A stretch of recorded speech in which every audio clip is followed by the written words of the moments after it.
get started in 5 minutes. Can I just invite the speakers up to the main stage? We want to do a quick photograph.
attention, please.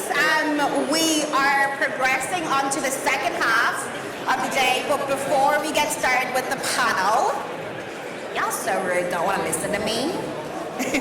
I'm just kidding. So I'd like to invite the guys from Pieta House. So thanks to your generous contributions with the raffle, we are going to, Pieta House is our charity that we are going to be sponsoring this year. So thank you very much. And thanks for all the work that you do as well, because I think it's a really, really great job and positive impact in the world. So we are excited to announce that we were able to raise, dun dun dun, €1,500 for Pieta House. Thanks to you guys.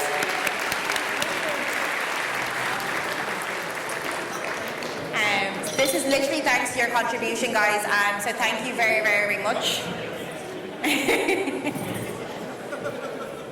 Right, that's everything? Perfect. All right, no worries at all. Thanks a million, everyone. Thanks, guys.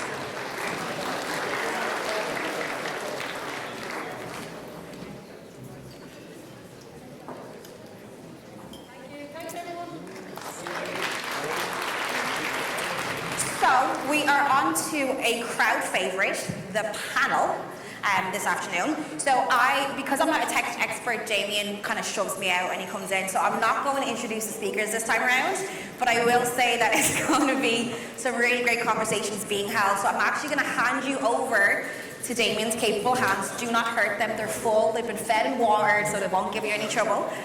But guys, please give our panellists and Damien a big round of applause, because you are in for an amazing treat. All right?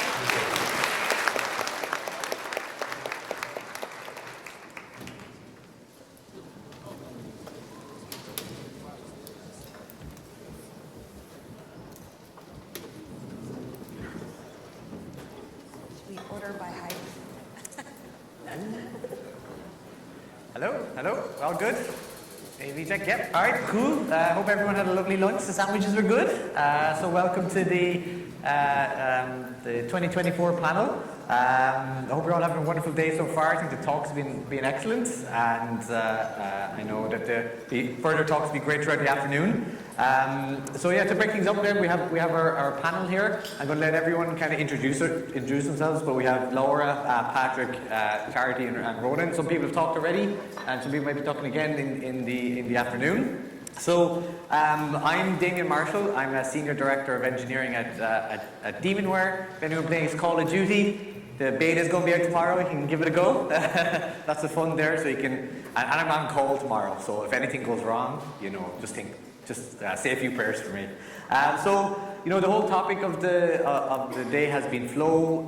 We're going to hear from our panel about their experiences like that. I think this is a really fascinating topic. It covers, like as we've seen today, it covers technology, but also there's a people and culture part to it. I think, I guess when I first encountered flow, it was like I'm big into video games, that zen-like state where I was just on the edge of achieving something, but maybe just about to fail, and I felt like really enthralled, and the hours would disappear. And then my wife was training as an occupational therapist, and she works with people with dementia, and she started talking to me about flow and how she uses that to help work with the clients and get them engaged in activities of daily living and things like that. So it's a topic that covers not just our area, but just in general, just it's applicable to all our occupations and our life as well.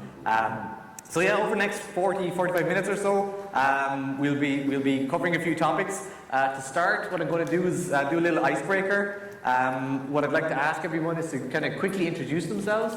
And maybe, flow might mean different things to people, so give a kind of your perspective on what flow means to you, and maybe give like an anecdote of like maybe a good experience or a bad experience you had. Maybe you had a bad time. So I don't know if you want to talk about that. So maybe we'll start with yourself, Ronan. Go first. Hi, I'm Ronan O'Dooling. I'm the VP of Engineering at Cloudsmith, and I've been leading product and engineering teams for a couple of decades, at least a couple of decades. Yes, and I'm passionate about building high-performing teams. Yeah. And so what flow means to me, it's two aspects to it. I really enjoyed Vesi's talk earlier about individual flow. The other part of that for me is team flow, and essentially product development as a team delivering for the business. Yeah. And usually when I've gone into various roles, the roles that I've taken up, there's a certain amount of dysfunction there. For various reasons.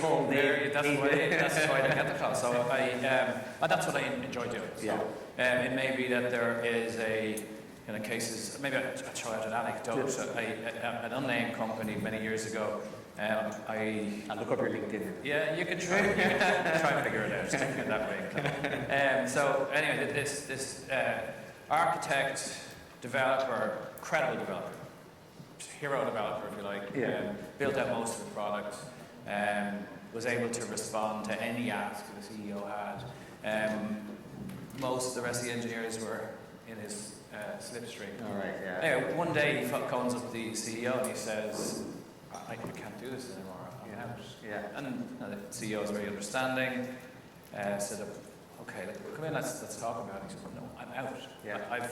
I've moved home, I'm shutting down my laptop, I'm done. Yeah. So flow became a big problem overnight. Yeah, it was like, it wasn't a problem, then suddenly... It wasn't a problem, but it was building over time, I guess, right, in the background. Yeah. So in that experience, we as a company learned a lot about how to build for sustainability, how to build it back up again. And, delighted here to talk on this subject today. Thank you. Patrick? Yeah, hi, I'm Patrick Hua, and founder of the Tech Lead Academy, where I do CTO coaching and training of tech leads and engineering managers. And for me, flow is kind of similar. I think Bessie covered it really well, of where you get into that stage and you feel really productive, you don't feel very interrupted, you can get a lot of things done and time flies by like gaming. I think one of my earliest stories of not having flow was probably the first time I was leading a technical team. And I think as a sort of tech lead, team lead, you sort of try to do everything for your team, right? And I think one of the consequences is you try to make yourself always available. And that was kind of the state that I was always in. But I was not getting flow. And I think one of my strengths is I like to be very focused. I like to have flow. And I was getting quite agitated, right? And, I'm trying to help my team. But every request, everything that I was trying to help people with, I would sort of get a little bit annoyed. And at some point, my project manager at the time gave me some direct feedback about, Pat, you're kind of raising your voice sometimes. Like, do you know what you're doing? And that actually gave me a good indication that I wasn't getting enough flow. And I see this all the time, the first time tech leads, engineering managers, team leads, whatever you want to call them, you also need to have some flow for yourself. Now, interestingly, nobody on my team, they knew I was trying to do the right thing, and we actually ended up coming up with this flag mechanism, where when I had the flag on my desk, that was kind of the indicator, I'm in the middle of thinking, can you wait until I put that down, right? And so that was the indication that please don't interrupt me while I'm in my deep thought, even though I'm just at my computer, and that kind of worked for me to get into my flow. It's not really a technique I would recommend everywhere, but it worked for this circumstance. I think that's an interesting perspective, because I think when we talk about flow and interrupts, sometimes we think a lot of engineering, writing code, and it can. And I fall into this myself. It's easy to fall yourself as the I'm the person who will be interrupted. I will and I know it still happens to me sometimes. I'm days filled with meetings, and then I have a couple of hours ahead of me. I'm like, what will I do with my time? I really want someone to interrupt me, because I kind of lose that. So from both people manager and from individual contributor, it's still important, right? Cool. Thank you, Charity. It's so funny you're saying that, and I'm thinking, what is the name of the Monty Python bunny with teeth? The Vorpal bunny. Vorpal bunny running, because we invented the same exact thing at Linden Lab. It's like, who's the ops bunny? Well, we're going to put the Vorpal bunny on the person's, so that they're the one that gets interrupted this week, right? I have a somewhat different take on this. So I did not realize that I had ADHD for a very long time. Many thanks to Liz Fong-Jones and Corey Quinn, who figured it out for me and informed me. It was very nice of him. Medication's great. But when I became CEO accidentally in 2016, was not planning on this, but we started a company and then had the old CEO and oops. That's when I never realized that I depended entirely upon hyperfocus to get. It's the only tool I ever had. Okay. Yeah. And suddenly I became CEO, and that was not available to me at all. and my life went to shit. Right, okay, yeah. And, 3.5 years as CEO, and probably another 3.5 years recovering, and I just now kind of am starting to feel like I've got my head above water. There's something that's so wonderful about being an engineer, and just being able to tap into that focus and that concentration. Like, you just feel high on life, just like, I fixed it, I solved it, that dopamine rush, I've never found anything like that as a manager, and which is part of why, I've written a lot about going back and forth, between management and engineering. And at this point in my career, I haven't gone back and forth in a while. And my next job is 100% going to do that as an engineer, never starting another company. After this, I'm going back to be an engineer. And it's like, it's weak tea, right? Like, you can get so when you're writing a piece or something, but it's weak tea compared to being an engineer and getting to go down and just focus on solving problems. In my opinion. Thank you. Laura? Hi, so I'm Laura. I'm currently an unemployed bum, actually trying to figure out what I'm doing with my life. Woo, the dream. But no, I'm writing a book about software incidents, and I'm doing some research for my dissertation about troubleshooting. But in my past, a little bit similar to you, I've been a tech lead a bunch of times. I haven't been a manager, but I've been a tech lead, I think, 3 times in 3 different teams. So I have some experience of that, and I think maybe I'll talk about what to me is the ultimate flow killer. And this has happened to me maybe about half a dozen times in my life before I sort of realized the pattern. And this is really bad. So occasionally a task would come up and it's just the anti-flow task. It's something that's important for some reason and people care about it, but it's also sort of poorly defined, and there isn't really a sort of a good end state, and there isn't really a lot of sort of clarity about how to proceed. So it's one of these really sort of ambiguous tasks. And a good example would be, coming up with a new design for some tricky part of the architecture, or trying to figure out a migration plan for something horrible, or doing a very in-depth sort of review of something. And I find that these things are very hard to flow in because they're difficult, and I can do these things, but I don't have that sort of effortless mastery, that sort of immersion for these tasks. So I guess that my biggest thing has been, if one of these tasks is on my plate, sometimes it's very hard to get into that task, but also it's very hard to do anything else because you feel guilt about this task. So one of the things that's really changed how I think about these things is I notice when I have one of these tasks, and I absolutely prioritize getting it done. And ultimate life hack here. Okay, last year I got a Quest 3 and I got a copy of Beat Saber. Beat Saber is a game that's all about flow. So basically, for anyone who's not played it, you have your VR, these blocks are coming at you and you got to hit them with your lightsabers. And it's like a little cheat code for getting your brain to get a bit of flow when you miss it. So I interspersed Beat Saber with doing these kinds of hard tasks, and it's made my life immensely easier. No, guys, you just give yourself a little hit, basically. Give myself a little hit. I promise I'm not advertising here, but no, and there's a couple of other games that are like that as well, but I find these things just incredibly useful, because like you, your brain needs it, I think. Okay, it's just recognizing that it's important. You do experience it somehow, you have important work to do, but it's where it's in order to keep you kind of the brain ticking along, functioning. A little bit of exercise. And also, I live in a very cold, drafty old house, so in winter, that bit of, keeps you warm as well, deals with the bills.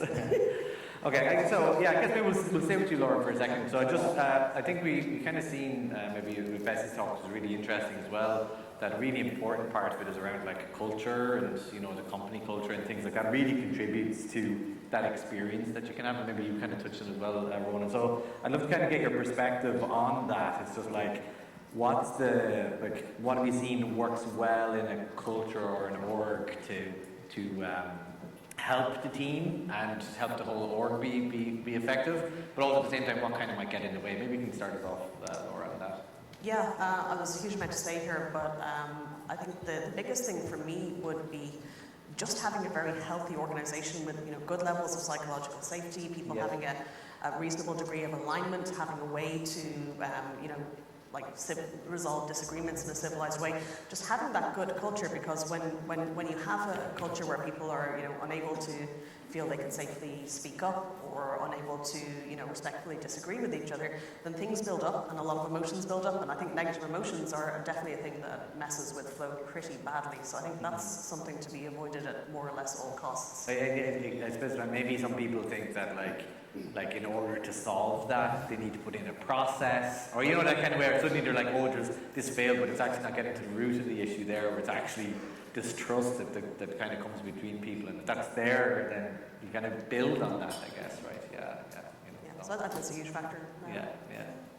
I wrote a blog post called "Choose Boring Technology Cross Culture" about the same thing, which is just that, I think companies focus way too much on making companies fun. Yeah. Companies don't need to be fun. People are fun. Yeah. Right? Companies need to be healthy. And actually, I think one of the best sort of life hack tricks that companies can do to be healthy is to build for distributed teams. So it does so much work to help you make the implicit explicit, and to manage based on outcomes instead of how people are getting the job done. Butts and seats versus just this is what matters to us. And everybody has different. Lots of people are neurodiverse. Myself, but flexibility is good for everyone, whether it's parents or people who need the heads down time, and the more you can decouple getting the work of your organization done from people having to be in one specific place together at one specific time, just the more I think you open up for. And does that apply in an in-office environment as well? Absolutely. Yeah. And in fact, Honeycomb, we are distributed first, but we had a very vibrant office culture pre-pandemic. We hired our first remote VP the week before everything shut down due to the pandemic. But we had intended the entire time. So we didn't let teams sit together. Right. People had to sit by other people, right? And once a quarter we'd have a week long. Everyone works from home. CEO on down. Everyone works from home, which forced people to move their processes and stuff into the realm of being distributed friendly. And how did you I guess I've thought about this sort of stuff before, and it's just it's hard. I know it's a bit of a glib statement, but it just takes you're kind of you have a project. There's a deadline, there's stuff to do, and then at the same time, you're hey, let's test our. It takes a lot of effort. It makes you practice the sort of mindfulness of what really matters here. Yes. I like that boring culture, but then people are not, I guess, which is interesting. So don't overthink it maybe or something Yeah, for me, I think that's an important point, but I think that fun almost will follow. Culture is a platform for success. A flow is about change, right, and improvement, and it's dynamic. And if you don't have a solid culture where people can feel safe to challenge the norm, to suggest something new, you can't develop that flow. It's not foundational for me. You get that piece right, and then the fun part just comes along with it, because people enjoy working in that environment. You're open, you're transparent, you're authentic, you're able to talk about the stuff that's not working. Those are absolutely foundational pieces of engineering and product development culture to serve as a basis for. I think about times where I've had a good time at work, I felt like there was a group of us on an adventure, I guess, to working this together. I guess we're kind of in it together. So it's interesting. And I think that's sometimes a bit of a trap, at least for leaders and managers, when I think your role is to make everyone happy. Oh God, yeah. And that's not necessarily the role of a manager. And a good outcome is that people are happy, but it's not the only outcome that people should be really striving for. And I think it's a side effect of being engaged, of being in flow. And I get really frustrated with managers sometimes because they think their role is to give people work, to sort of make people more efficient. And I think this is where the old sort of idea of servant leadership comes in, of serving the team, of listening to the team around what's holding them back. And all of you know this, nobody holds back with, if you get asked what's holding you back, you'll have a laundry list of things. And often, nobody's hearing this, nobody's listening to it. And even if managers are listening to it, then there's a question about what thing is actually happening to address those topics. That's the most fundamental thing for managers to really listen to think about the blockers, removing those impediments, helping with things, removing meetings, helping the team get into flow. And I think that's an important thing that people should focus on when it comes to culture. Good, good. Just on that part versus like, sorry, we talk about making people happy or not making people happy. Does that mean that there's kind of like, I suppose it's kind of like tough calls to be made, or? For me, it's being authentic, tackling the challenges. Yeah, okay, Tackling the things. Yes, there are things that are in our control. So there are issues going on within any kind of team within a business, and there's some things that they can control. There's some things that maybe they can't control. Yeah. You as a leader, and what a healthy culture is not just the most senior person in the room, but what a healthy culture looks like is that you can have those conversations, but you can be authentic and say, we can't do anything about that right now. Yes. Or I hear you, but there are other priorities that we need to tackle first. Yes. People, once you treat them like adults and you understand and you have those conversations, Yeah. well then, it makes for a much healthier. Yeah. Whenever you're trying to do something hard, Yeah. people's feelings are going to get involved, and they're not always going to be good. Yeah. Right? You're trying to do something hard, so you're constantly trying to push yourselves, you're trying to collaborate, you're trying to, if you're not trying to do anything hard, like there are definitely places, I've been at somewhere, just like, we're all having a great time together, and you're not really trying to do anything super hard, and there's nothing wrong with that. Yeah. But if you're at a place where you're trying to achieve something hard, it means on the regular, you've got to make some hard calls. You've got to, and feelings are not always going to, and the thing is, none of us are really that good about knowing how we feel or aligning our feelings with what's going on. And so, I feel like you're absolutely right. Managers cannot manage two people's feelings. Yeah. If we do a good job, if we're fortunate, a lot of people will retroactively feel really great about a lot of things, but even in the moment, it's not going to feel good all the time. No, absolutely, and I think that's the important part, is that the feelings are sort of transient, right? They come and go. People can be moody, and you can do everything you want and still not make somebody happy. Yeah. And I think about management or leadership as a sort of alignment thing. Where you can control or influence, you try to create as much alignment as possible. We're going to be talking a little bit about this later in my talk. But your goal is to be realistic about what opportunities you can offer people and help people see where you can see alignment. So I can remember one team where I had to have a tough conversation with somebody. We were working in a consultancy project. It was mostly a back-end sort of prototype where we were trying to sort of show a proof of concept. And we had a front-ender working with us to sort of give us visualizations of what would happen. At some point, the project pivoted from being a proof of concept to being a real implementation. Now, That never happens. And we already had a nice front end, but now we were having all the hard part, really integrating it with some partners. Now, this front-end person didn't want to learn Java, right? They did CSS, they loved JavaScript, they didn't want to do Java. And so we could never make them happy, and we had to have a tough conversation around what we could offer, because that's what's necessary from the project, and where they wanted to go. And so we had to have a staffing conversation and find a different opportunity. Laura, just from your own perspective, I think one thing you called out was around I know it's an area close to your heart in terms of incidents and things like that. And, I guess it's maybe talks interrupt, that kind of way. Everyone has their plan laid out and then suddenly kablam. You kind of mentioned about that and its impact of managing it, I guess, right? Yeah. There's different facets here. Actually, when you're in an incident, sometimes you can have splendid flow because you're very engaged in what you're doing. Well, it's a great team building opportunity. Oh my God. That's Ty. So you can feel like you're in a great sort of personal flow while you're in this. But I think having a lot of incidents, I've been in organizations where we had a lot of them and organizations where we had very few and some in the middle. But certainly when you get to the point where there's a lot of incidents, generally bad things happen for flow then. First off, you're spending a lot of time actually just dealing with the incidents and the cleanup and the communications. Then you have all the post-incident stuff that you should and must do in a healthy organization that learns and that wants to, try and prevent future incidents. So you've got that. Sometimes it's obviously very complicated, but there we are. But then you also very often get a lot of bad feeling builds up over time. Team A will start being like, oh, Team B is always causing incidents. You get bad stuff happens.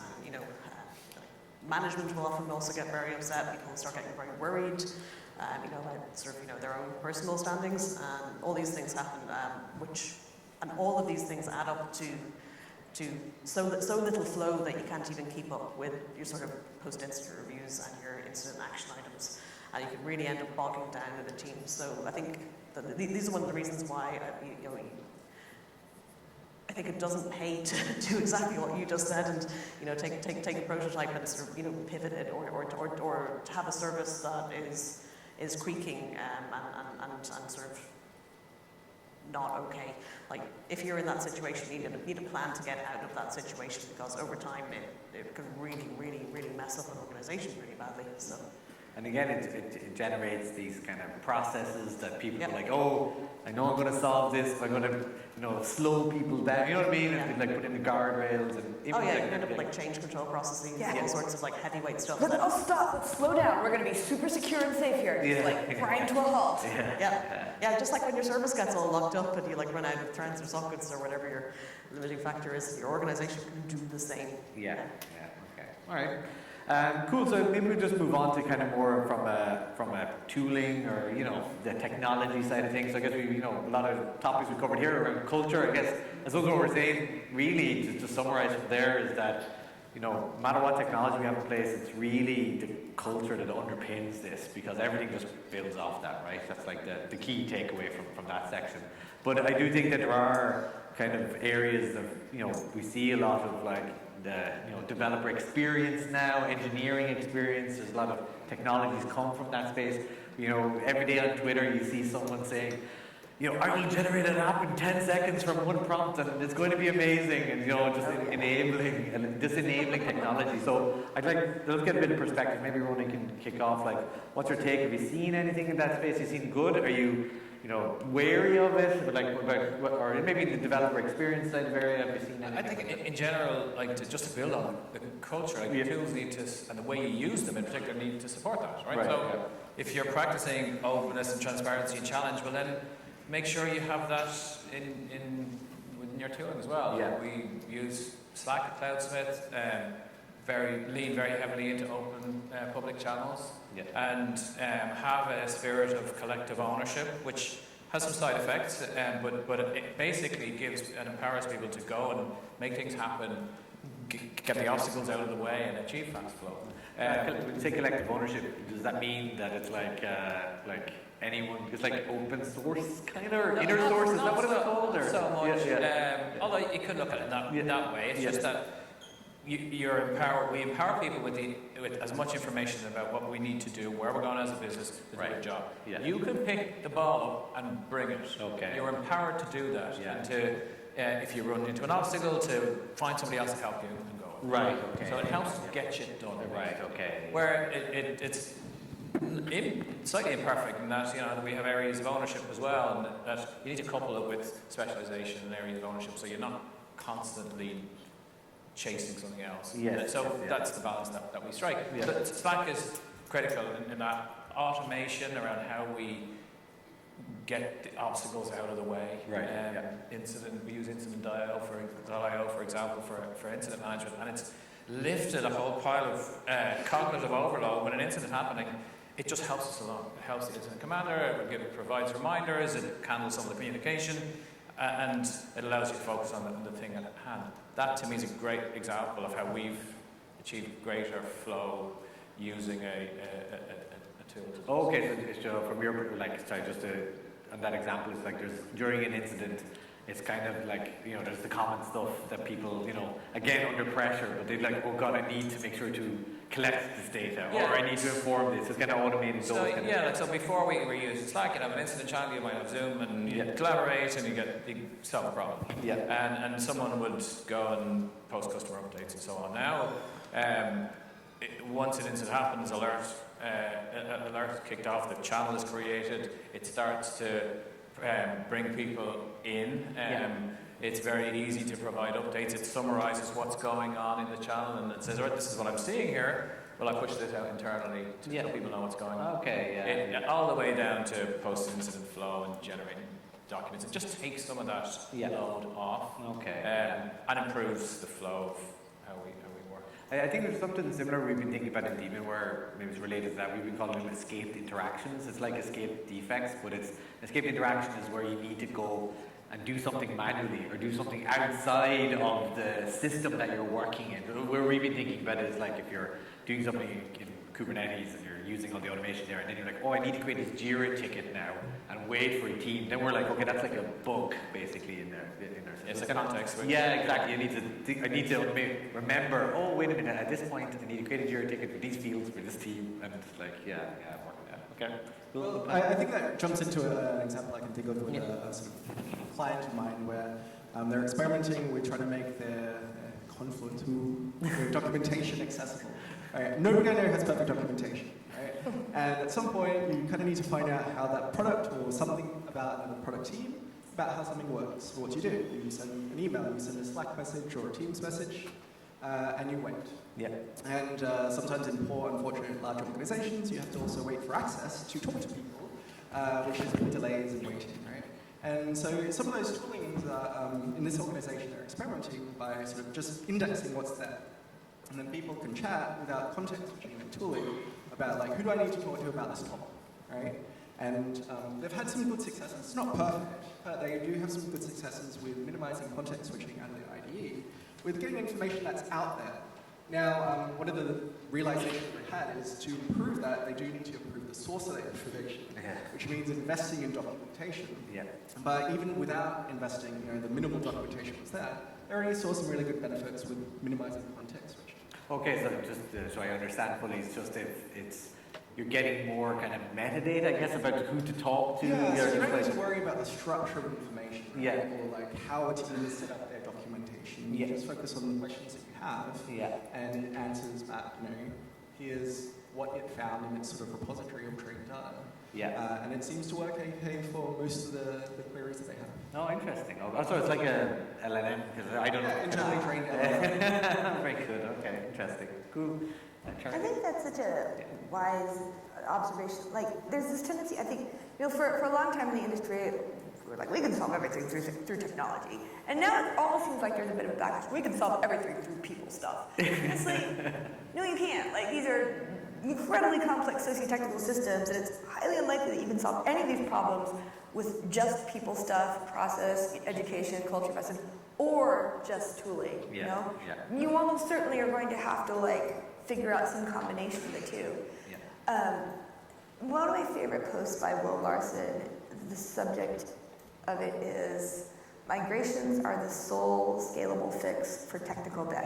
Yes, I love that. I love that because, if you think about technology, we exist in a state of entropy where everything is just always getting a little bit worse all the time. What? All the time. Things are just getting worse all the time. Everything's getting worse. And constantly. And it's the only way, you can't hope to keep up if you're just incrementally fix. No. As leaders, you have to look for opportunities to leapfrog and make investments or migrations that will get you a leap on it, right? Bypass a few years worth of something, because you can't just do that. But these targeted investments where you're which is why I feel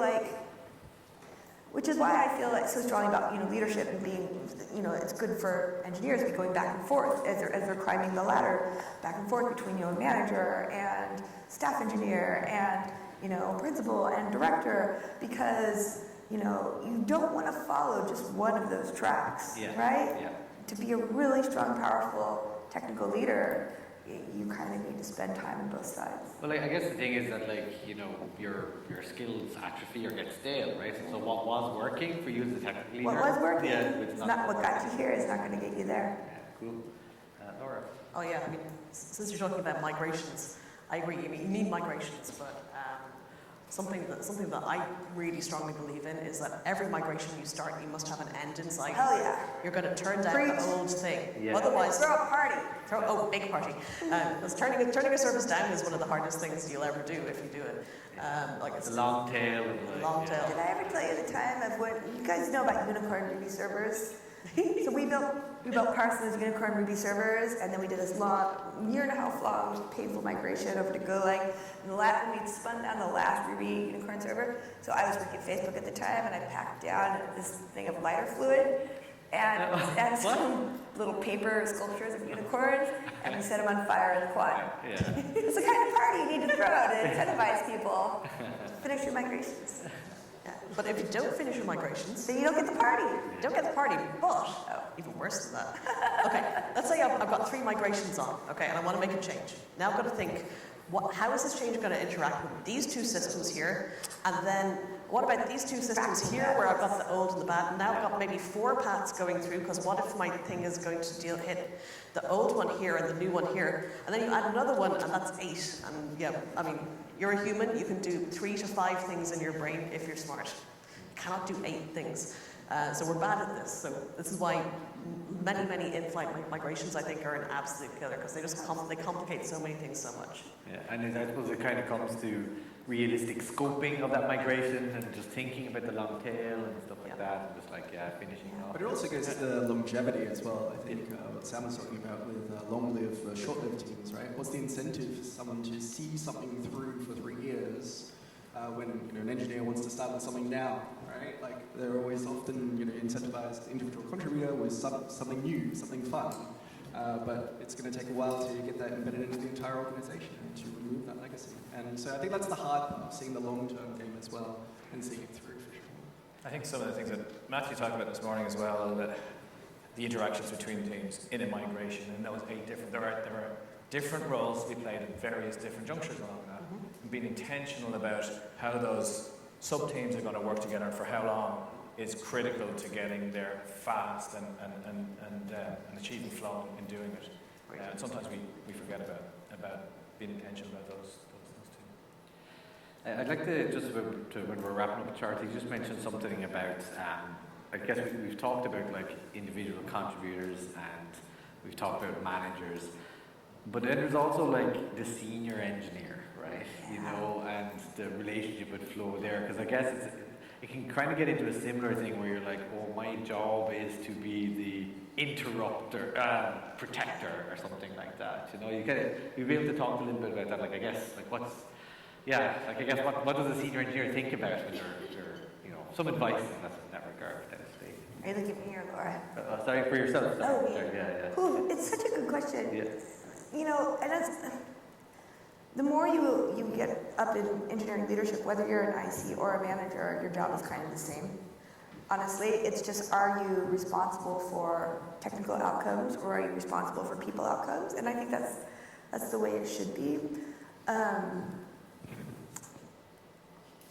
I know, I've forgotten what the question was. Oh yeah, no, it's just about being a senior engineer, like being still an IC, but also just like being interrupted. Yeah. So something that I feel like is super important to remember is that creating is always harder than questioning or giving feedback.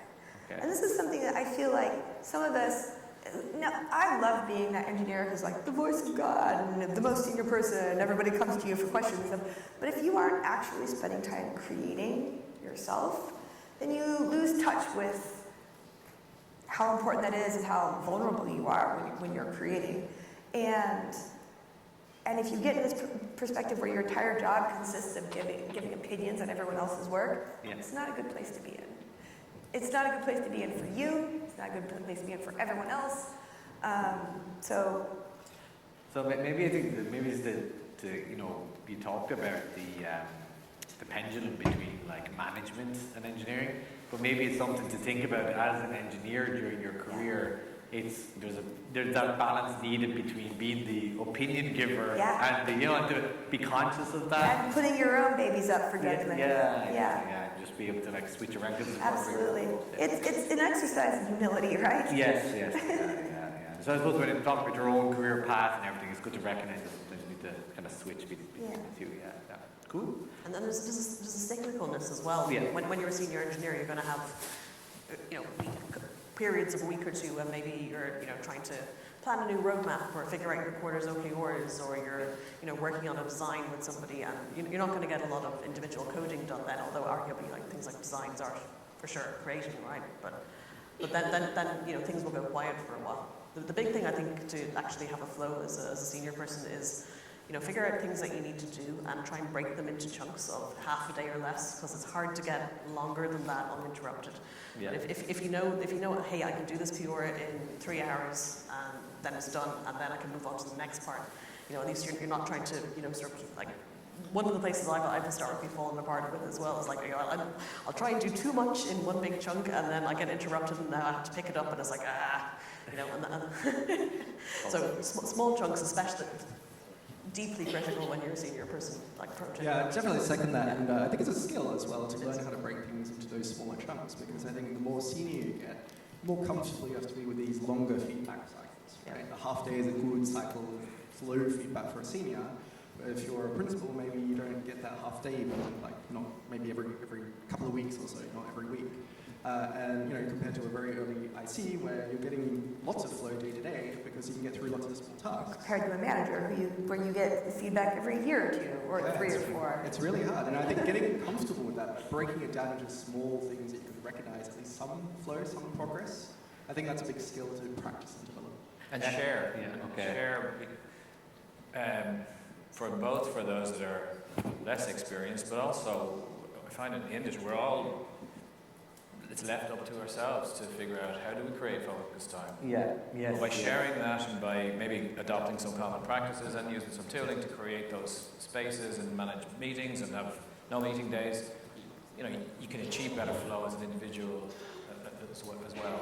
So when you talk about share, you mean it's just like kind of force yourself to like talk about what you're doing? Is that what you mean? No, just share the pains first of all, or Oh, share share the the practices. Yes, so okay, some okay, engineers yeah. might say, right, I have for the last 3 years of my career, I've taken 2 hours of Friday afternoon and focused on training, and that's a great idea. I thought of it. Share those practices, share how you get your individual flow with your team, and it gets back to why openness and transparency are important. And then there are tools to help you along with that. Because I think what can happen, I think building a culture where you make it clear that everyone you own your calendar. Yeah. You can say no to things. I feel like especially junior folks, they feel like they have to say yes to everything that comes their way, and then they're like, how am I supposed to get anything done when my calendar looks like that? Yes. It's like, I think one of the most valuable things you can do as a senior person is demonstrate that like, nobody but you knows what your calendar looks like, and nobody but you can say no to things and carve out the space that you need. Yes. Okay. Yeah. Cool. And I think there's something you talk about, as you get more senior as an engineer as well, your tasks get less defined potentially. And that's why you go play Beat Saber, I guess. So Every time it works. So I guess for the we talk about culture and management, but kind of what we're saying here, just to close out this particular topic, is that as an engineer and as you're a senior engineer, it kind of pays to be thoughtful about how you approach work, have a method, because people's questions and everything will expand to fill your time, and maybe sometimes that's necessary. Sometimes it's just depending on the team you're working with, depending on the stage it's at, you have to make yourself available, but also for your own happiness and your own productivity, depending on what you want. That's an excellent point. Yeah. Things that people need from you will always expand to fill and exceed the time that you have. Yes. So if you have things that you need for yourself, Yeah. you also have to be a customer. Yeah. Cool. Well, that brings us to the end of our panel. To some really, really great insights on, particularly on culture, I think, and just like the real things that are involved with maintaining flow. And we talked a bit about some of the technologies and maybe handling incidents and things like that as well. So hope you guys got something out of that. I think myself and the rest of the panel will be floating around if you want to ask any questions. And thank you very much, everyone. That was really good. So thanks very much.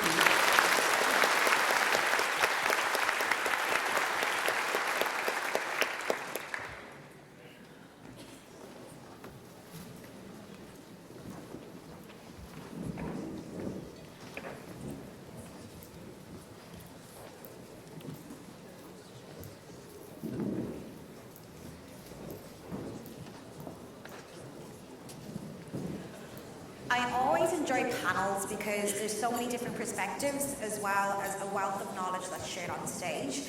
And we do hope that you have enjoyed the panel the panel development within ShipItCon, and let us know if you do continue to enjoy it. Let us know some of the topics you want us to do as well. So moving on then to our next speakers, we have Mihai and Alma. They'll be sharing their golden nuggets on harnessing developer insights to maximize flow. So Mihai has been commended on his genuine care for those around him, a sharer of knowledge, passionate about software design, processes and DevX, an advocate for change while focusing on improving the developer experience. Mihai is joined by someone who I recognized last year in the back, taking notes, and it's really nice to see her come full circle because she's going to be speaking on stage today, Alma. Alma Tarfa is from Workhuman. I know her team or her colleagues are here. I don't know, can you give shout outs? There you go, they're right here, Give yourselves a round of applause, please, guys. Just quick, come on, don't be stingy. Thank you. She describes herself as a tech enthusiast who empowers people navigating the world of technology. The recipient of the Rising Star Award in the Diversity in Tech Awards 2022, co-founder of Tech and Inclusion Advocates Ireland, ensuring that the next generation is prepared for the workforce and highlighting diverse voices. Co-lead for the Tech Ireland Advocates, working towards our global goal of creating connections within Ireland and internationally. The accolades are always really long with all of our speakers that are here. It's one of the reasons that we select them, and we really do hope that you guys enjoy and are able to learn, get some golden nuggets. So when I keep saying golden nuggets, it's essentially gold dust. It's things and insights that you get from here that you won't be able to get anywhere else. So we hope that we're keeping that up. So without further ado, I would like you to give a huge round of applause for Alma and Mihai.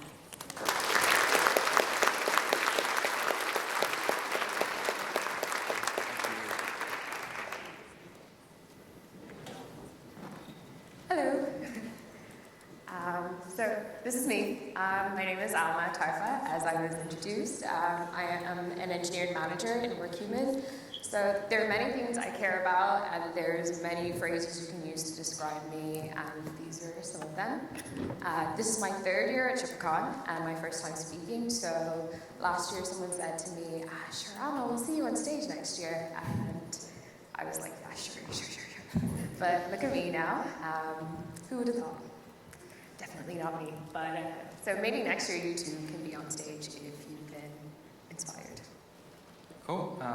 My name is Mihai.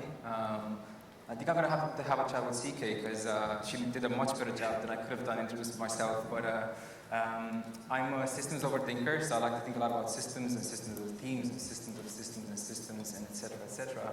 And I like to think a lot, particularly about socio-technical systems, who we spoke about quite a bit today. And I take a gardening approach. I couldn't decide what photo to put on me, and I was just chatting to my wife over the weekend what photos I should add there. And she just suggested to put a photo of a lovely puppy. His name is Plato, so there you go. And yeah, I can see myself be a lifelong journey of self-discovery, and this conference is very much part of it. So what we'd like to do is begin this talk with a thought experiment. And for this, we'd first like to introduce Joey. So Joey is a software engineer in a company we'll call Flowstrike.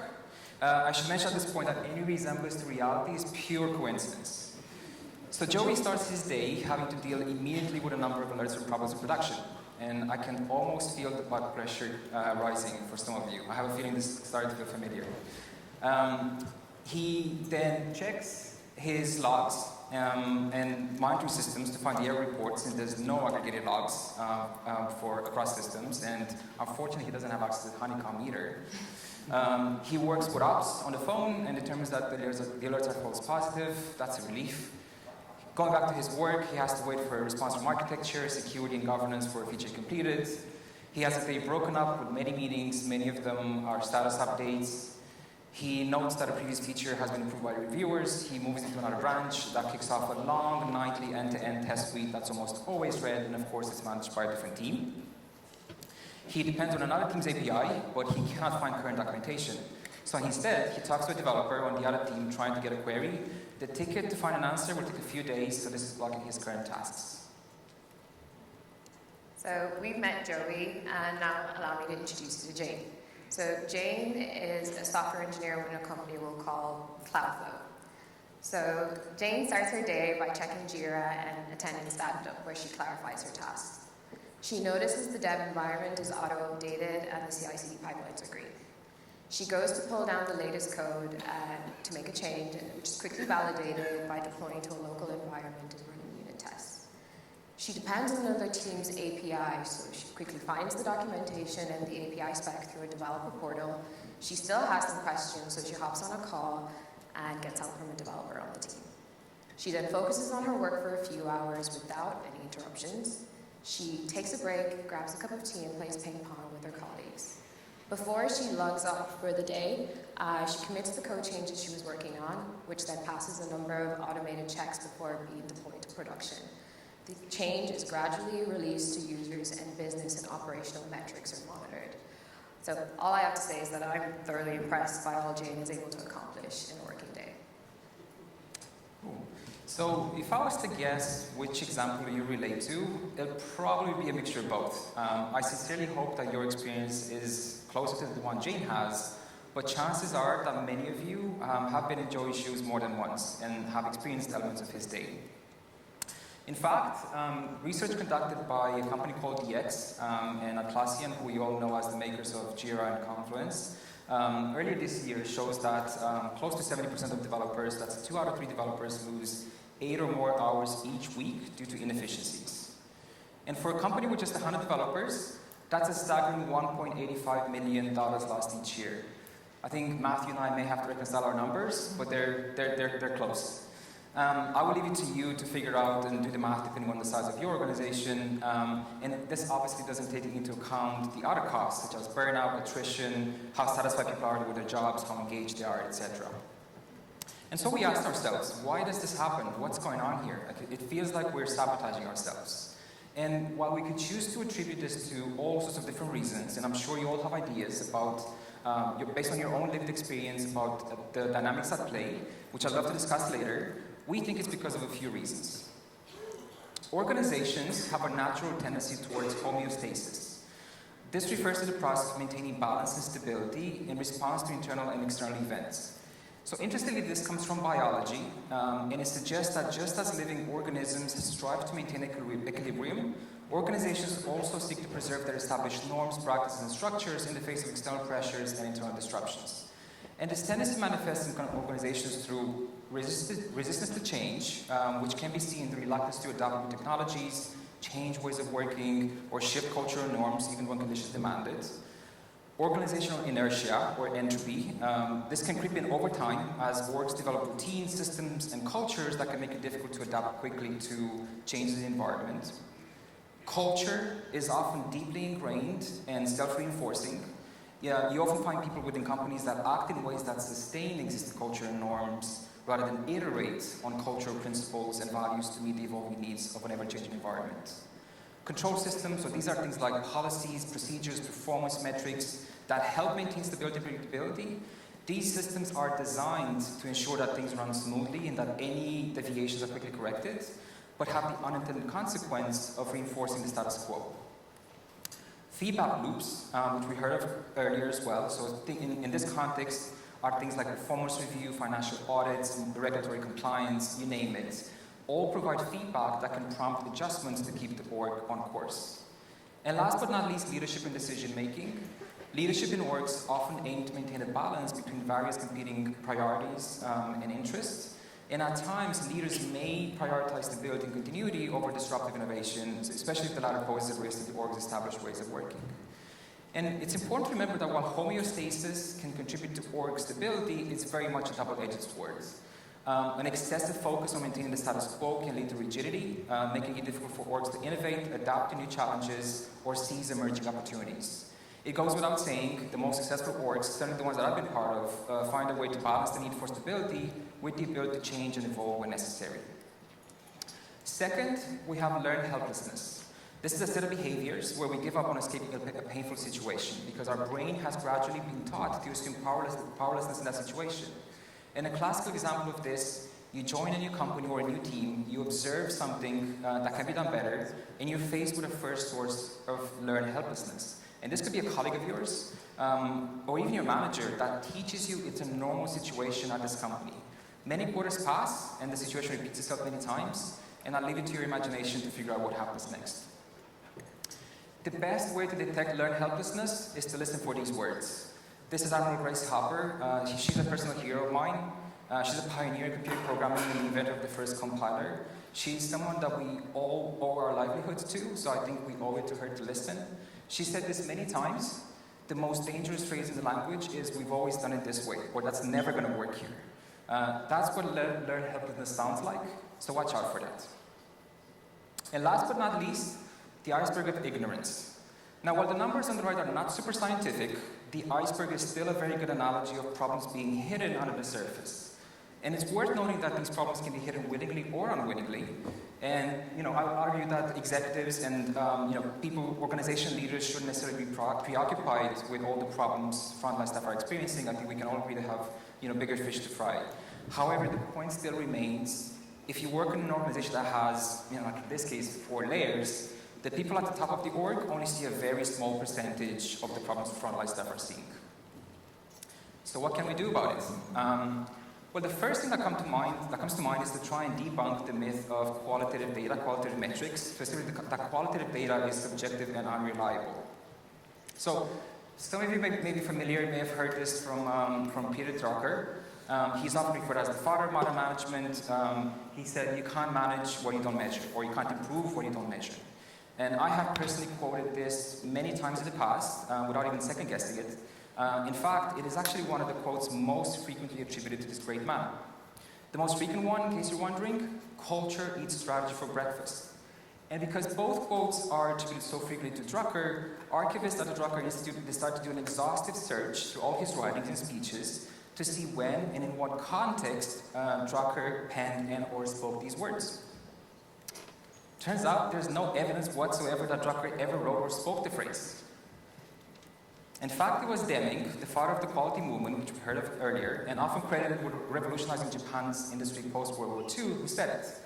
Deming was a huge proponent of statistical process control, so a measurement guy at heart. Except that this quote is taken out of context, and what he actually said was, it is wrong to suppose that if you can't measure it, you can't manage it. A costly myth. Or did he? He did. This has been confirmed by the Deming Institute. He published those words in his '93 book, The New Economics for Industry, Government, and Education. So Deming actually said that, but in a sentence constructed to convey exactly the opposite. Now, this was a long-winded way of saying not everything that's important can be quantified, and focusing solely on measurable metrics can lead to a shallow understanding of critical aspects, such as understanding how productive your engineering team or your organization is, or how often they find themselves in flow. And if there's one thing to remember from this, is that qualitative data provides the context needed to interpret quantitative data.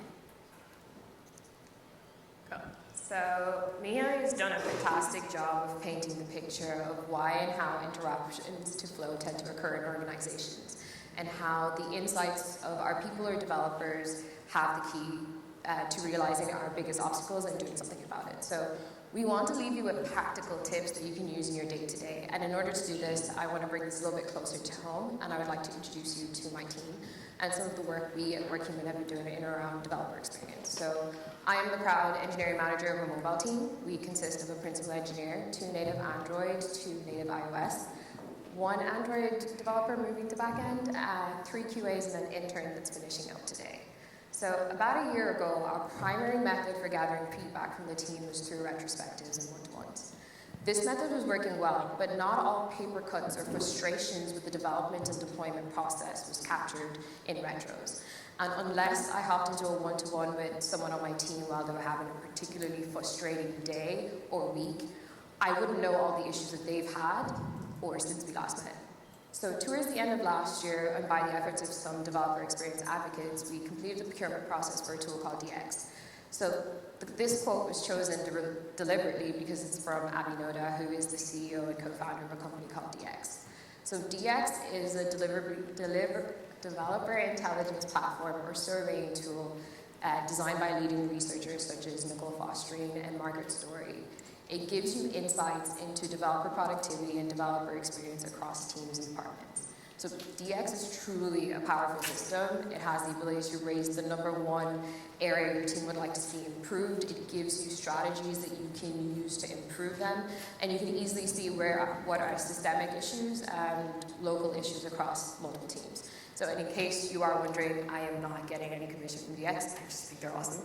So I just want to walk you through a timeline of activities. So in late October, the DX tool was introduced to WorkHuman's product engineering, platform, and engineering platform engineering, architecture, and infrastructure teams. So this process was all initiated by folks who realized that there are inefficiencies in our process, wanted to do something about it, and they were passionate about creating an environment where engineers can thrive.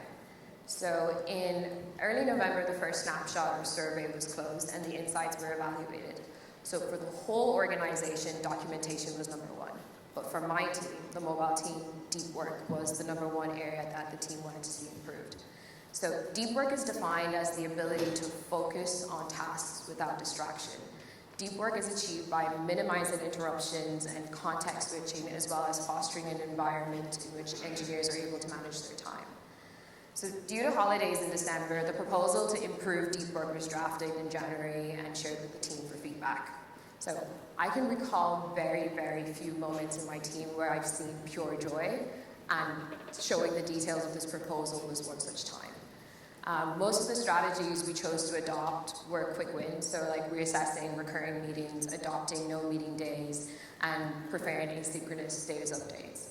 And to evaluate the trial, we decided to monitor qualitative and quantitative metrics. So weekly time loss and speed were the qualitative metrics. Sorry, I always get mixed up with these words.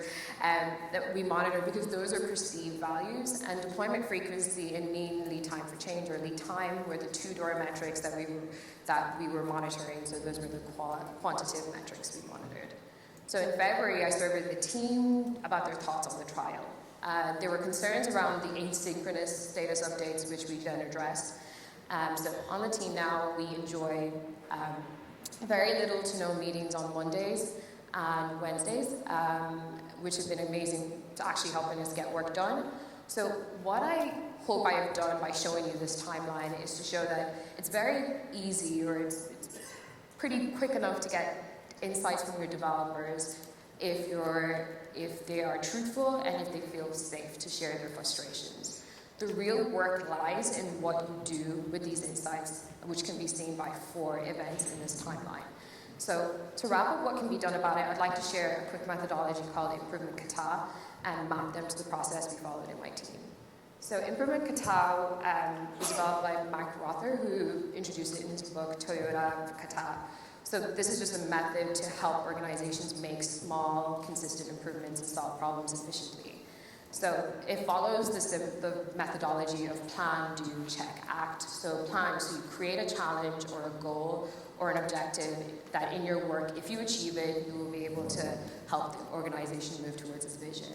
So the second part, do. So you grasp your current condition as it relates to your challenge by collecting facts and data. Check, you set a target condition to achieve in a particular time frame, for example, 2 weeks ahead or something like that, and it moves you towards your challenge. And then 4, which is act, so you conduct experiments to learn how to overcome obstacles in the way of achieving your target condition. So I just want to show you what we did it and how we did it in our context. So our plan was to improve deep work. What we did was the team was asked a number of questions on interruption frequency, meeting heavy days, and based on their answers, this brought deep work as the number 1 priority for the team. So to check, we explored several strategies and chose what our next target state would be. We decided to reassess recurring meetings, adopt no meeting days, and using synchronous status updates. And act, a proposal and experiment for 1 month was drafted and shared with the team. So that's that. So what can we do about it? So we've shared what flow looks like, why flow is impeded on, and how you can harness developer insights to maximize flow. So now it's over to you. What can you do about impediments or inefficiencies that disrupt flow? So brace yourself, we're about to drop some major keys your way. So one of the things Mihai touched on was learned helplessness. The opposite of learned helplessness is learned optimism. And introducing this phrase, locus of control, is the way you talk about whether you feel like you're in control. Do you control what happens, or are you at the mercy of your environment? Do you happen to the world, or does the world happen to you? So if we look at things through the lens of learned optimism and having more power than you think, what happened in the past are lessons, the present is a gift, and the future is full of opportunities yet to be explored. So small habits compound over time. A seemingly big change can be very, very intimidating. However, taking small steps over time will get you to your desired goal. So if anyone has read Atomic Habits, you will know the impact of small habits compounding over time. So for example, if you save €8 a day, you get to almost 3,000 euros by the end of the year. So take things one step at a time, and one day you look back and see all that you've achieved. So never underestimate the cumulative effect of small habits and staying consistent. So roof shots and moonshots. So when things seem very overwhelming, start where you are, figure out the single next best step you can take. So the whole thing with moonshots is that you know where you're going, but you're prepared to make pit stops, which are the roof shots, along the way to get you closer to your goal. Cool. So for leaders in the audience, what can you do about it? The first thing that comes to mind is to think of your team or your organization as a garden. The modern workplace, our organizations are complex adaptive systems. They're an ecosystem of interdependent orgs, groups, and individuals. And by taking a gardening mindset, we acknowledge the unpredictability, the interdependence, and the limited control inherent in ecosystems. Gardeners, unlike mechanics, or tailorists, as Sam called them, who rely on predictability, controlling uniformity, accept unpredictability, they take small steps, they experiment and adjust based on feedback. To add to that, the garden analogy is not accidental. Leaders must also cultivate and nurture an environment of trust and psychological safety. Trust, because when we believe and trust in the potential of our teams, we draw that potential out. Trust is a trampoline for people to try out and experiment with their ideas and initiatives. Psychological safety, because it is critical in creating an environment where people are encouraged to take some risks and experiment with their ideas. And as leaders, we are the safety net to catch them if they fall. Leaders also have a responsibility to encourage what's known as double loop learning. So this is a process of learning that goes beyond solving immediate problems by questioning and changing the underlying assumptions, values, and principles that led to the problem in the first place. It encourages deeper reflection and more transformative change compared to single-loop learning, which focuses only on correcting errors without challenging the broader context. Classical examples of double-loop learning are retros, incident postmortems, assuming they're done right. Your developers are the ones that are navigating the system's challenges daily. Talk to them about what stands in the way and what are their barriers to flow. Trust that the insights that they give you matter, their feelings and their emotions matter, and how they perceive certain things in their environment matters. And remember that when you trust your people, you draw their potential out. And last but not least, treat people as responsible adults. This should be common sense. Enable them to experiment and interact with their environment in a way that's safe to learn. So to summarize the last few minutes, we've shared why and how flow is impeded upon, how you can harness developer insights to maximize flow, and what you can do about it. We hope that we've given you some tools to add to your toolbox, and in not only gathering insights, but doing something about them and iterating on that feedback. So the takeaways from this are you have more power than you think. Big problems are a lot of little problems, and you might not understand the full context, so think locally to solve big problems. Mine for qualitative and quantitative insights. Data is data. Both are needed to paint the whole picture. Lastly, do not underestimate the impact of sustained consistency and small changes compounding over time. So before we leave you, we have one ask. So throughout the day and in this talk, we've thrown a few things your way. And before the next speaker comes up, we want you to take some time out and reflect. So grab your pen or your notes app or whatever you've been kind of writing on and think about your own context in your own teams and your own companies. What is one small thing you can commit to from next week that you can do that will positively impact your environment and maximize flow? The key word here is small. Think about it, write it down, and remember, you have more power than you think. Thank you.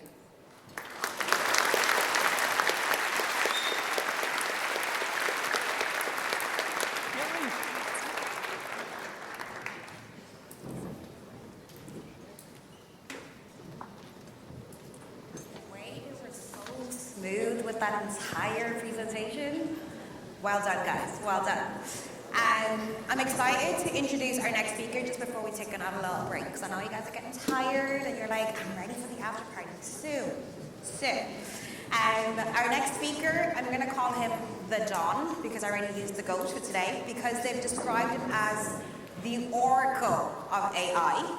Jim Dowling is the co-founder and CEO of Hopswork, Europe's only AI infrastructure organization. And if that isn't enough, He's also an associate professor at KTH Royal Institute of Technology. So Jim was like, not only am I going to do it, I'm going to do it well, and then I'm going to teach it, okay? Because he just flipped it and reversed it like Missy Elliott, almost. However, his accomplishments essentially highlight that everyone knows that this man's words are essentially gold dust, which means that what we're here to learn today, so make sure you're ready to take notes and catch those golden nuggets while you still can. Okay, so guys, give a huge round of applause for Jim Dowd at the Dom.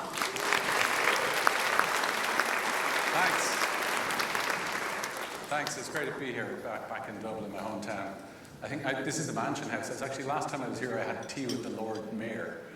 Not in this room, but I can tell that story later over we had the break at the end, the after party. So I'm going to talk about MLOps, that's DevOps for machine learning. And I'm going to talk mostly about why it hasn't worked. And I'm going to talk a bit about how I think we can make it work.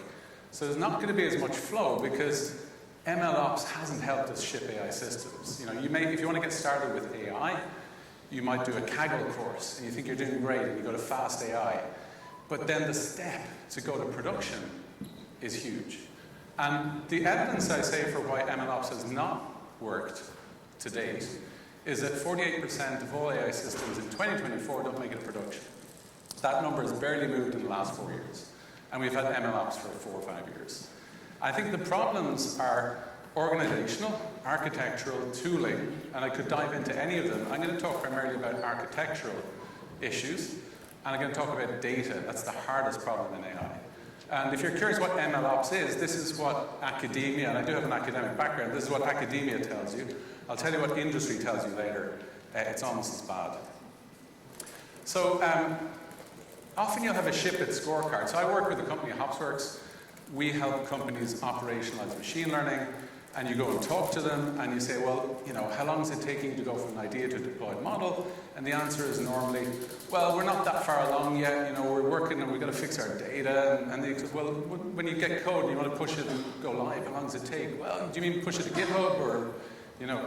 And then, well, your deployments. And they say, well, we don't have there. We're not there yet. I told you that. Well, could you not start simple, please? Start really simple. Do the simplest model. Put it in production. And then you go, well, KISS is good for software engineering, but in AI, if we leave out all the features, it won't be any good as a model. So, you know, you hear excuse upon excuse. But I think one of the reasons why is a lot of teams are organized as follows. Still today, you know, the board basically decides we're going to do an initiative on AI. They hire a data science team. They already have a data engineering team, and they have an ops team. And you basically get this siloing of systems. You've got a data science platform not connected to the data warehouse, and you've got a Kubernetes team operationalizing things, and you're throwing stuff over the wall. So, you know, at some level, this is like Matthew talked this morning, you have separate teams that are able to go at their own pace. They can all go work it themselves, but they're not interacting at all. There's no coordination between them, right? And that's one of the challenges. How do you go from breaking a problem up into smaller parts, but coordinating them back together, or as we would say in software engineering, modularizing a system, but then composing it back into one big AI system. So one of the things that people think is that, well, we made a mistake, we hired data scientists, they're obviously not competent enough. We need MLOps engineers, we don't need data scientists. Data science is a dying occupation because they just can't do enough work. They need to go left, do more data engineering, they need to go right and do more MLOps. And that's, you know, a kind of an accepted truism, I think, amongst a lot of people in the industry, that you need to acquire those skills. And what I'm going to talk about mostly in the talk is basically a point of evidence. I'm teaching a course at KTH where we build AI systems. So students have 2 weeks to build a complete AI system. They pick a novel data source, they pick a prediction problem for that novel data source, and then they implement the system, a complete system which has a user interface or some sort of interactive component. This is an example here, which is air quality prediction. I'm going to talk a little bit about that later for Poland, right? So it's predicting air quality. It's something that you don't find out there today, so the novel is great. And if you're curious, there's this last year's cohort, there's about 50 systems there, and the previous year's cohort is around as well. So, you know, if you're able to actually build a full AI system in 2 weeks or even less, there must be something going on there. So I'm going to start with a little bit of background, quite a lot of background. about where we are with machine learning operations and how we got there and where I think we should be going. Because we're not quite there in flow, right? I'll get to why we're not there. A lot of people who've looked at AI will have seen this diagram. And they said, look, this is so true. You know, the data scientists are only doing the ML code, the training in the middle. There's so much more work around it. And it had a huge impact in the industry because people realized we need to invest in more than just data science. But the problem is this is not any mental map for you to build an AI system. You can give this to someone and say, go build an AI system. They'll go, what? I have no idea. You know, what are all these boxes? There are also a lot of competences in here. So you won't find that many 10x developers who can do all of these things. But in the early days, what we tried to do was move fast and ship it. And this is the first architecture you would have seen for what we call a batch AI system. So a batch AI system is an AI system that makes a prediction on a schedule. So you could think of Spotify Weekly. Once a week, it'll make a prediction about songs that you might like. And what it needs to do is take some raw data, the training data there. It needs to create some features. Features are the input to machine learning models, both for training and prediction, for inference and training. And when we're creating training data, we're writing some code to create the features. When we're doing prediction or inference, we need to use the same code. So the main problem you need to solve here was that when we're creating features, we don't have skew between training and inference. Because if we have skew, different implementations, different code paths, the thing won't work. So this solves the problem of preventing skew between training and inference. And you can build a batch AI system this way. You go, great, let's build our next AI system. So our next AI system is going to be a real-time or interactive AI system. So imagine it's going to be Google Photos or something. You're going to upload a photo. It's going to then draw bounding boxes around the faces, and that'll be the output. Right? You go, great. What do I need to do? Well, you upload your photo. You're going to resize it. You're going to change the resolution.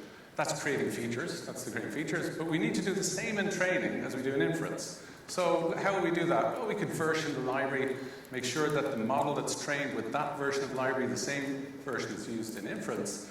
And you go, great, but it's a different architecture, isn't it? We have two systems. We've got an offline one for training, and we've got an online one.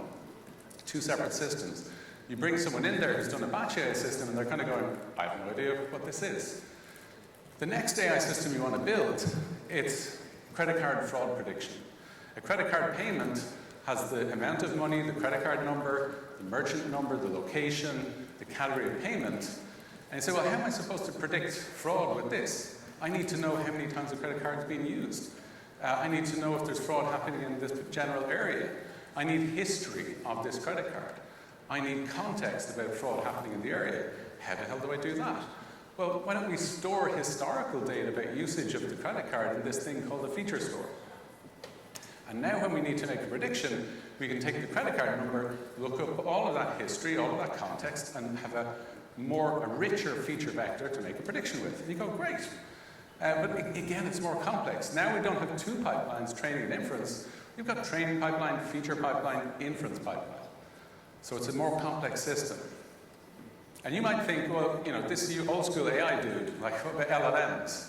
Well, you know, you take ChatGPT or any system you build on an LLM, and if, in this case, we have a real-time interactive system, the user types in some text, there's some prompt template, we'll go to the LLM, it'll query it, it'll give us a response, and we pass back to the client, and that works to solve a lot of problems. But then you realize, you know, the LLM has a cutoff date. It was trained last year, it knows nothing about what's happened since then, it doesn't know any real-time information, so now I need some external third-party information to include as examples in my prompt. And we'll use retrieval augmented generation, or RAG, to do that.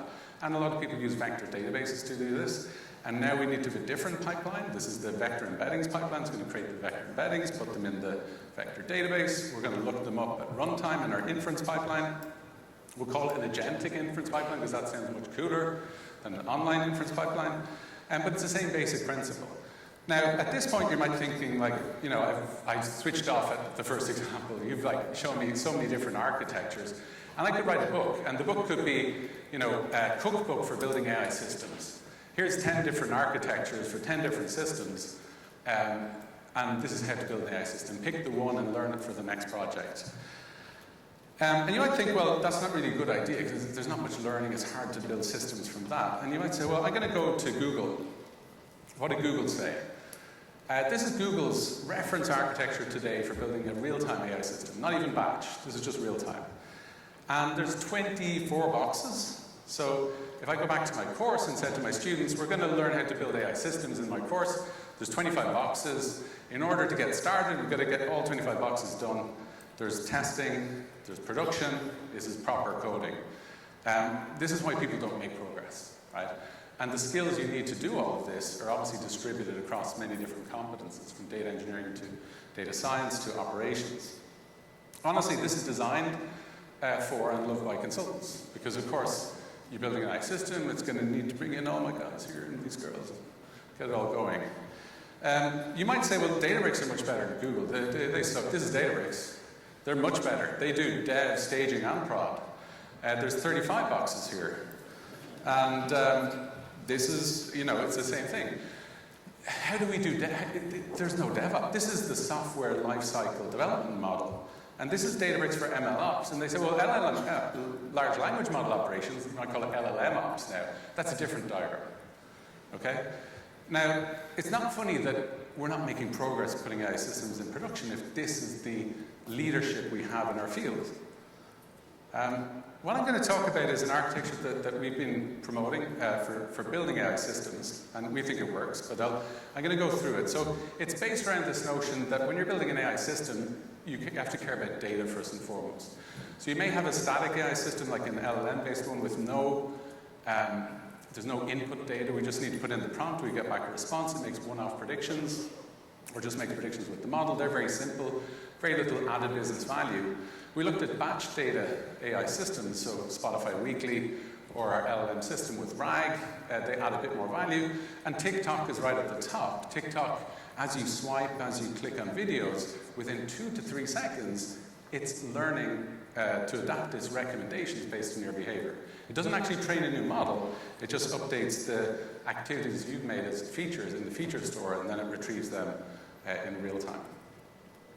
So what I'm going to talk about is what we call the feature, training, and inference pipeline architecture. It's our FTI architecture. It's basically saying an AI system, any AI system, will have this architecture. We see this over and over again, and I'll just define what these terms mean. So a feature pipeline is a program that takes as input raw data and it creates as output the features or input to your machine learning model. It's for training or for inference. It may also output labels if you've got a supervised machine learning problem, but it's a dedicated program for that. Now, pipeline means a program that runs on a schedule or runs 24/7, and a feature pipeline will do that. It'll go from your raw data to the inputs for your models.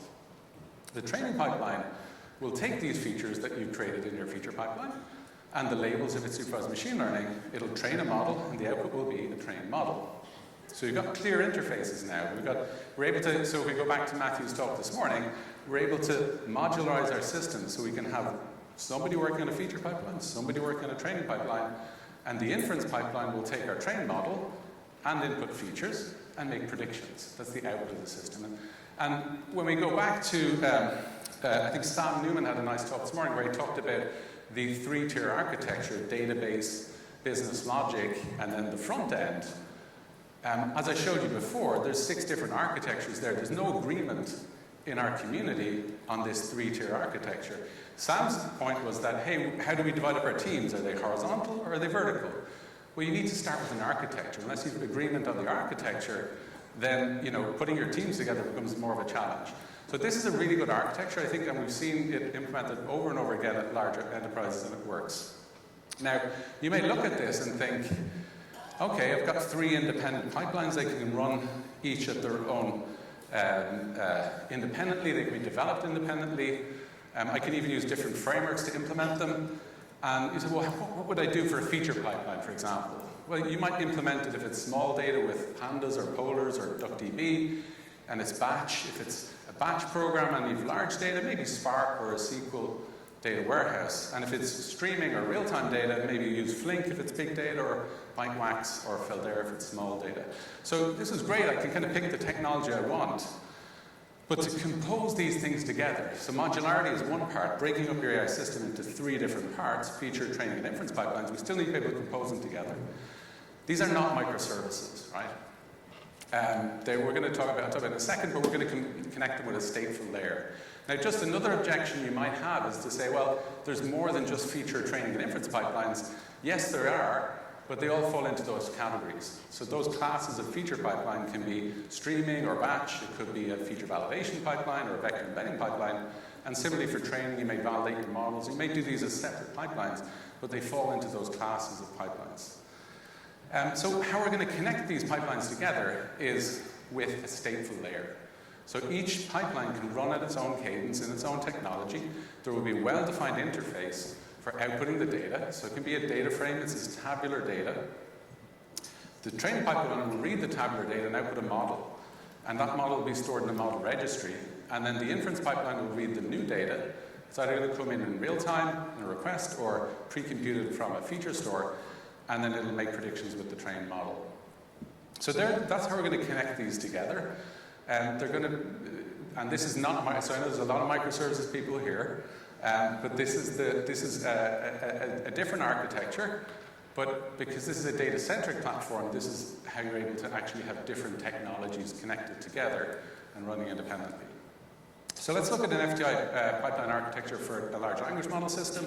The feature pipeline will take data for RAG and chunk it, but also data for fine-tuning and chunk it, create instruction data sets for fine-tuning. Training pipeline, you can have a fine-tuned model if you want. If you don't, fine. And then online inference will do RAG and potentially function calling and other things.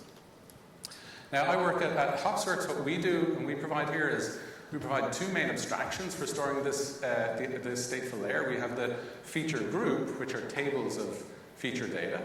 And they're available via historical data in a columnar store or low latency data for real-time applications.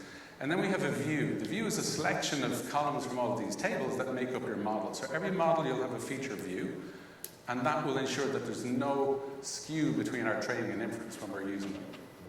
And then you need a model registry as well. And there's a vector index in the feature group. So all those things are there. Now I haven't defined what a feature store is, and many people have probably not heard about it, but think of it as being a data warehouse for data for AI. And if you didn't have a feature store, what would the world look like? Well, every time you want to create a model, here you've got a customer lifetime model, a churn model, a reacquisition cost model. We're going to write a new pipeline. And you're going to have to write that pipeline, you're going to run it.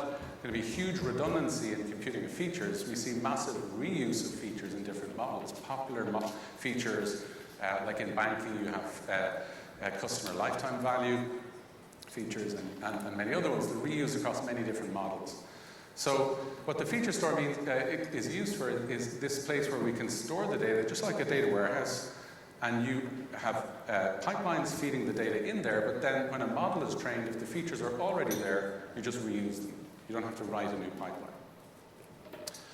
So that's my kind of evidence point. I'm going to show you some code, because for me, if I tell a story and I don't show you some code, it's not real. Code is, for me, is more real. I'm writing this book on O'Reilly, and the course is online. Code is all available at this URL here. And this is something you could do. It's kind of an interesting thing just at home. In Dublin, I counted around 30 to 40 air quality sensors in people's gardens or on their balconies. They put out, they measure air quality, something called PM 2.4, particulate matter 2.5. That's the size of the particulate matter. And you won't find any air quality forecaster for Dublin. Right? It's useless, right? If you're from Dublin, you'll know that we're on the south side. The air's a little bit better here. Yeah? Let's go up north side. It's going to be, M50. And you'll know also if you're in Dublin that, well, if you're in Palmerstown on the M50, the wind blows from the west, so they get the crap air. But the other people on the other side of Lucan, they get the good air because the wind doesn't blow off the M50. So you could build this. You can build this in an hour or two. You could build an air quality forecasting system for your neighborhood. The data sources we use, this is one of the projects I do in the course for students who couldn't come up with an idea in the first year. Now they have to come up with their own idea. There's free air quality available on this Chinese website. It's really good. And then there's free weather data, both historical and forecasting at OpenMeteo. This is what you end up with. If you follow the code, if you run the code that I put out there, you end up with this dashboard. It gets updated every day. Right, and this is at our office in Stockholm. This is the a prediction from a couple of months ago. But that's basically what your system is doing. It's predicting air quality at a location. Now the cool thing is, if those 30 sensors around Dublin, you did it for your location, you can say, well, hey, for my neighbourhood, look, I have an air quality forecaster for our neighbourhood, and you can tell the air quality is where we are, because it's not something like weather you can forecast generally. So what's the process then for building these systems? And this is the kind of process I try and get people to follow. That firstly, you identify your data sources, your prediction problem. So we've done that already for air quality. We're trying to predict with weather, because weather is a really good way of predicting air quality. Not just the wind, but also temperature and precipitation are useful. But then we want to build this AI system. So you've got to pick technologies. That's the way it goes. So you could do Pandas for a feature pipeline and small data. XGBoost is pretty good at doing time series prediction. And then you need a user interface, or you need some way of dumping out that PNG file. Gradio is a nice user interface you could use. In this case, actually, I'm just dumping out a PNG file from map.lib. So that's just a Python program that's outputting a PNG file. And it's a GitHub dashboard. So then what's the process? So how do we iterate faster and move faster in AI when we're building an AI system? Well, we start with our prediction problem and our data sources. We identify business KPIs if you're building a business system. And often the ML proxy metric that you're trying to optimize is not the same as a business KPI. Here, what we're trying to predict is air quality. And I want to optimize my predictions so that I'm as little wrong as possible in my predictions. So the error between my prediction and the actual air quality is as low as possible. That's exactly what the business KPI is. I want our predictions to be accurate. But sometimes you're predicting different things like revenue, and you need to have a different proxy metric in your AI system is trying to optimize. Once you've identified that business problem, then you go to work. You build your feature pipelines, you start training them, you build inference pipelines, and you iterate. And you go fast and move fast around this. And you start with this, what we call, not an MVP, but an MVPS, a minimal viable prediction service, because that's what AI systems are. They're prediction services. So let's look at this example. Weather data looks like this. We've got a couple of columns, the city name, the date of the measurement. We want wind speed, direction, the gust max, temperature, and precipitation. If you're curious about AI, you don't know so much about AI, the city name and then the date time, they're not features. We don't use those to train the model. They're not predictive of air quality. They're not going to be predictive, right? So they're just what we would call index columns in this case. But the other columns here, they are features. They're inputs that we're going to use to help predict air quality. So the air quality is a different pipeline. It's going to be a different website. We measure for the city. It's good enough to have weather for the city and use that for all of the air quality sensors. But for air quality, we want the actual street, right? So we can call it city name or street name, the date, and then this measurement that we're trying to predict. That's what we call a target or a label. So what's the code look like? I said I'd show you some code to make it real. I wrote this in GPT, right? So I actually wrote the feature pipeline for both ingesting weather data and air quality. I did it the other day. I'm not going to show it here. But basically, go to GPT and say, write a Pandas program, write a Python program that downloads historical weather data with a start date and an end date from the Free Meteo API, store the result in the Pandas data frame, and write that to HopsWorks. And it actually wrote all the code. Everything was correct and I ran it. This wasn't the case when I taught the course back in the end of last year. These were nowhere near good enough. Now they're good enough. And it did the same for the air quality data. I also needed another one which was writing weather forecasts, because that's slightly different from historical data. Once you've done that, then you need to train a model. So this is the next step. And I actually went to GPT again, GPT 4.0, and I said, these are my two feature groups in HopsWorks. Please select these features in the feature groups, create a feature view, and it wrote the code. And what it does is it basically joins features from air quality with weather features. So we get one table of them. This is just metadata. It's not actually creating a new table. And then when you have this feature view, we can say, give me training data and test data. And typically, we split our training and test data into features and labels. So XTrain are the features in the training set, YTrain are the labels in the training set, and YTest the labels in the test set. Then a little bit of AI, or normal boilerplate code you need to write. We're going to have to encode our categorical variables, and we're using XGBoost regressor model, and we call fit, which is training the model. This goes really quick. The model's trained, we need to store it in the model registry, a few lines of code. Again, GPT is your friend to get you started.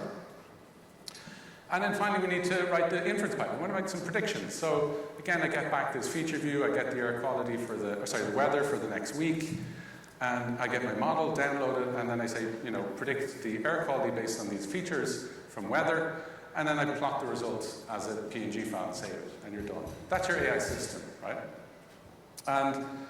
And this is not too hard. You can say, well, great, I built a minimal viable prediction service, but this is not, we're DevOps. There's DevOps here, everywhere. You need to test it. This thing is going to live, right? So the model will change over time. The thing you're trying to predict may change over time. Not so much in air quality, but in other problems. The input data may change over time, slowly with global warming, in this case. We need to automate the tests. We want to test the features. If someone makes a change and they change how features implemented, that might affect downstream clients. So you need to have unit testing of features. You need to test the feature pipelines and the training pipelines end to end. Test for things like bias. AI regulations coming, all your models should be tested for bias, and automate. We also need to version our assets. So if I deploy a model, it's not enough just to deploy the model. The model's connected to data. So if I have a new model that I deploy, there's new features associated with that new model, so I need to deploy them as well. And if I need to roll back, then I need to basically roll back to the old versions. So this is something that's not trivial either. And then finally, testing. So AI systems are hard, right? They're really hard. They're much harder than just doing standard DevOps of a kind of microservice architecture. We have a hierarchy of testing. We have to go from our raw data to the features, and the features go to the models, and the models go to the AI systems, and we have to test the whole hierarchy. And if this looks easy as a kind of a pyramid, this is what it looks like in practice in the kind of pipelines. You have unit tests of your features, you have pipeline tests, you have data validation tests, because we have to test the data as well, not just the code. The models need to be validated for lack of bias. We need to A/B test when we have a model, make sure that the new one works in production, and then we need to monitor everything. Check for drift and stale models. So, AI systems are hard. I've made the point here that architecture matters. If you want to get into building AI systems and iteratively improving them, I think the FTI architecture is a great way to get started. It's a unified architecture for building these AI systems. And the good thing about it is that it's easier for someone who's good at one competence, from data engineering to data science to MLOps, to move throughout left or move right in terms of their competencies. But in general, delivering AI systems does require these diverse skills, from data engineering to data science to operations, and in large organizations, inevitably delivered by teams. That's it. I'm writing a book on this. If you want to find out more, you can get some of the chapters for free either on our website or on our O'Reilly website. If you're into research, we have a research paper at Sigma about a lot of this. And then I'll finish by just advertising at the other conference that I'm organizing. It's called Feature Store Summit. A lot of great companies talking there. It's an online free event, and it's in October 15th. So if you want to find out how people actually build real AI systems and how they manage the data for the AI systems, be sure to register for that. That's it. Thank you very much.